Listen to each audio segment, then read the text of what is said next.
The Sikorsky S-61, better known in its naval service as the Sea King, represents one of the most iconic helicopters of the Cold War era. Designed in the late 1950s and first flown in 1959, the S-61 was among the world's first true amphibious helicopters, capable of landing on both land and water. Its unique hull design, powerful twin engines, and versatile configuration made it a natural choice for navies worldwide seeking a multi-role aircraft that could conduct anti-submarine warfare (ASW), search and rescue (SAR), and transport missions over vast stretches of ocean. South Africa, positioned at the very southern tip of the African continent, surrounded by two major oceans, the Atlantic and the Indian, had long recognized the need for a capable maritime helicopter.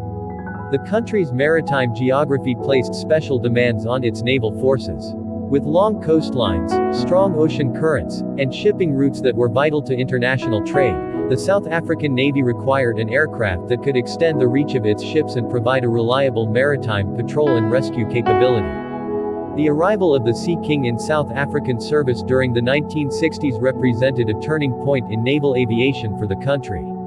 The global context and why South Africa chose the S-61. By the mid-1960s, the world was deep in the Cold War, and navies across the globe were investing in anti-submarine capabilities.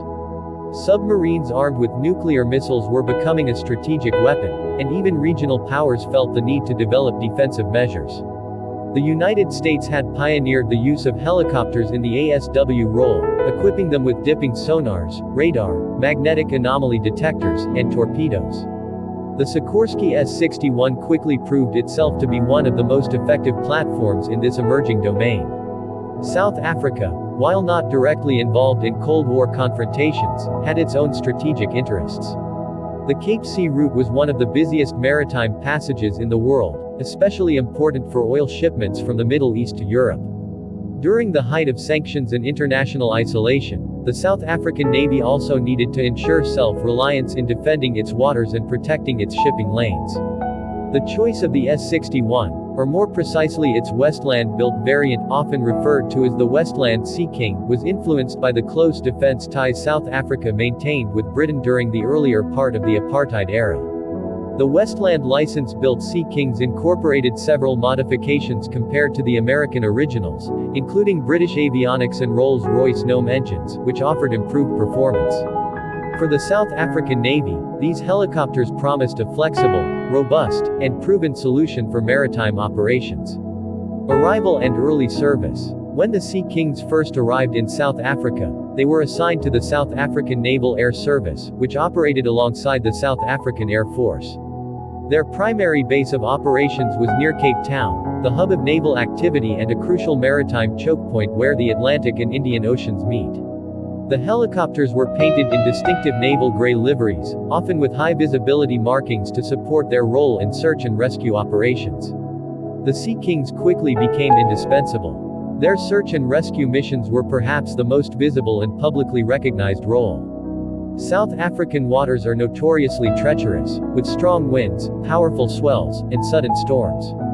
Shipping accidents, yachting disasters, and the need for emergency evacuations from vessels at sea were frequent. The Sea King's ability to hover steadily over rough seas, deploy rescue winches, and even land on calm water gave it unmatched utility. Anti-submarine and patrol roles. Beyond rescue operations, the South African Navy equipped its Sea Kings with systems that allowed them to conduct anti-submarine warfare.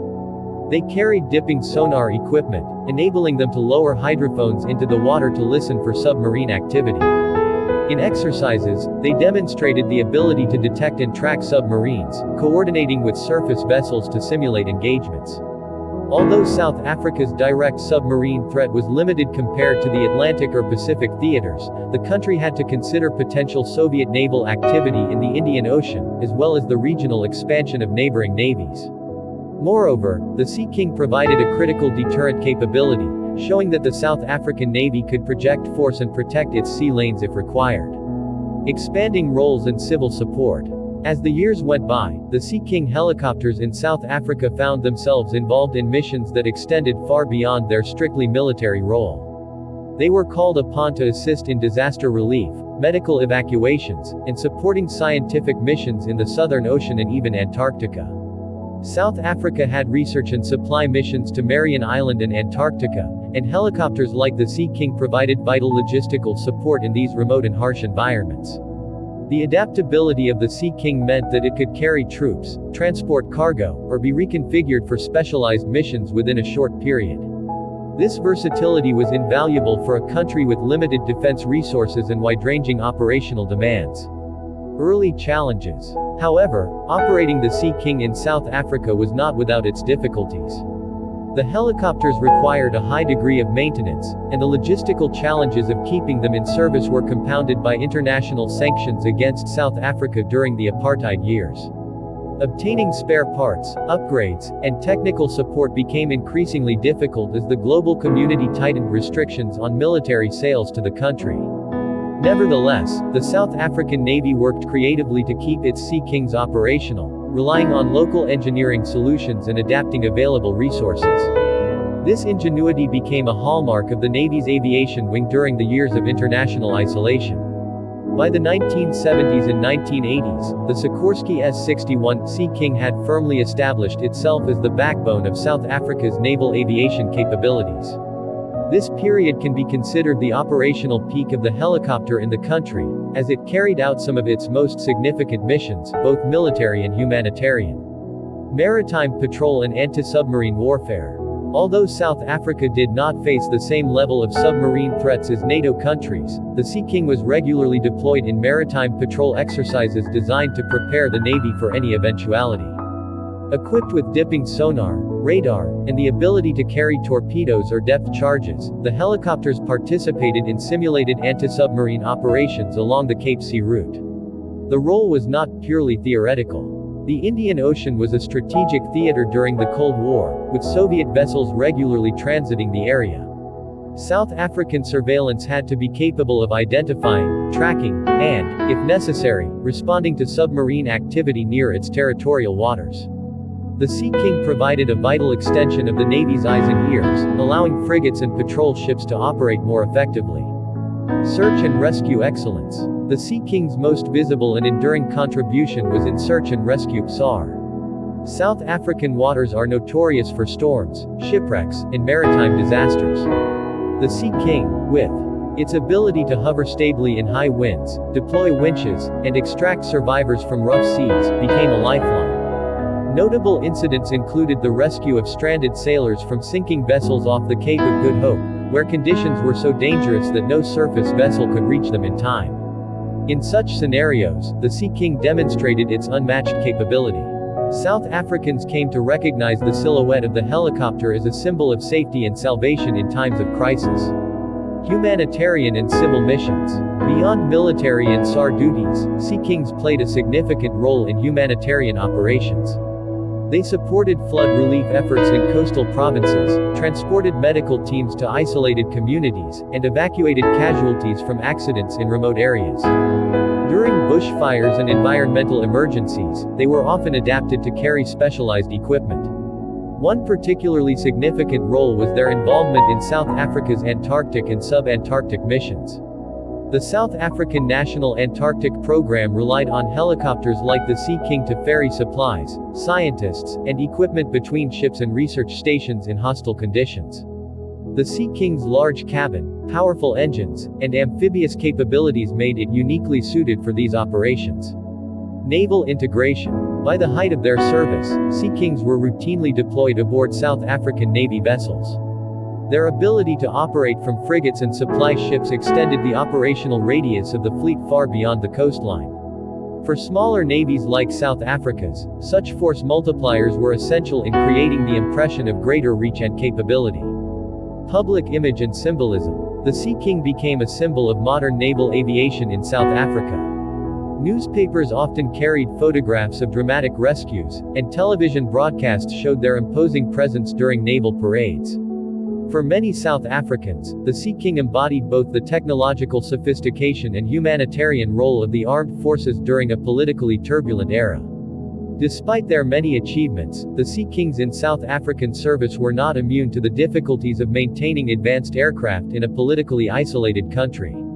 The burden of maintenance. The Sea King was a complex machine, requiring extensive maintenance and specialized parts.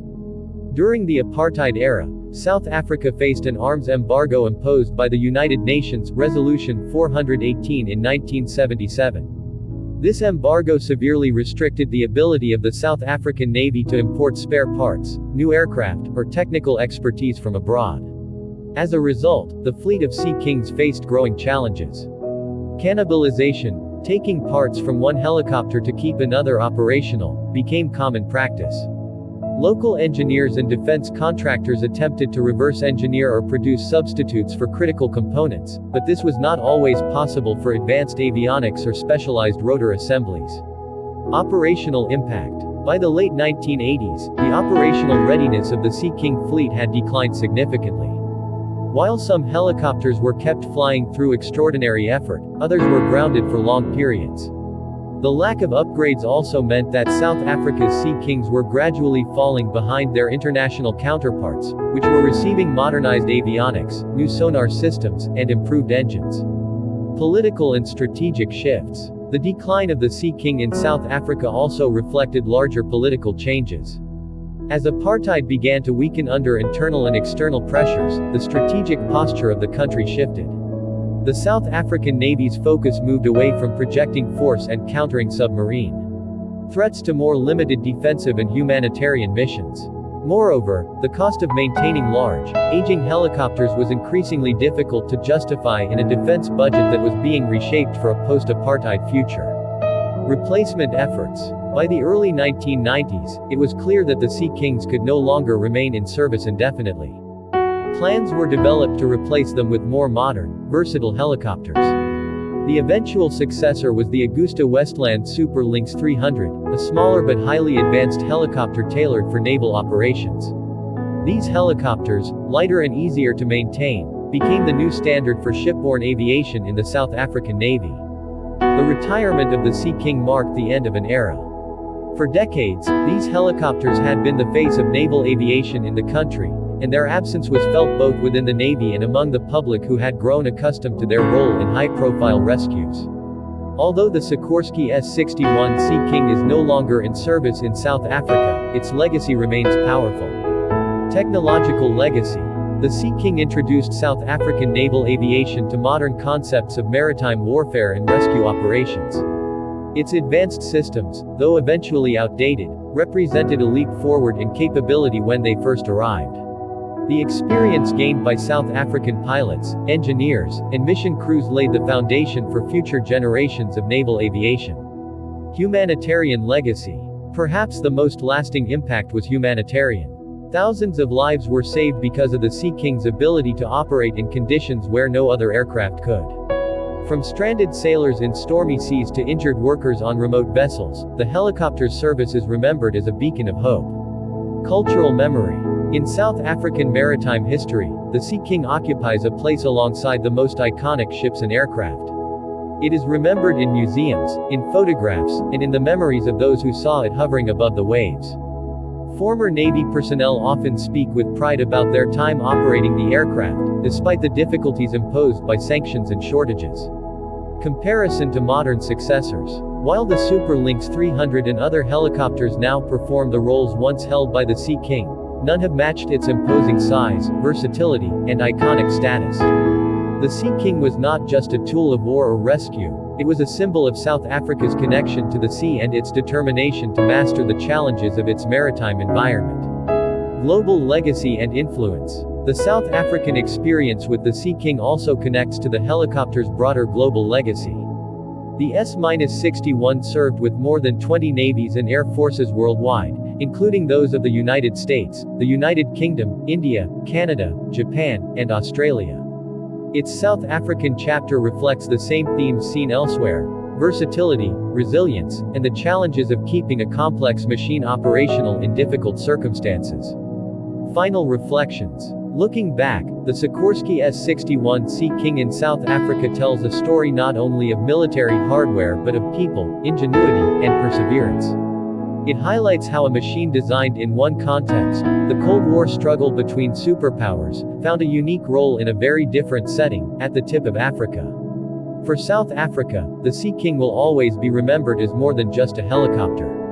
It was a guardian of the seas, a rescuer in times of peril, and a silent witness to decades of political, military,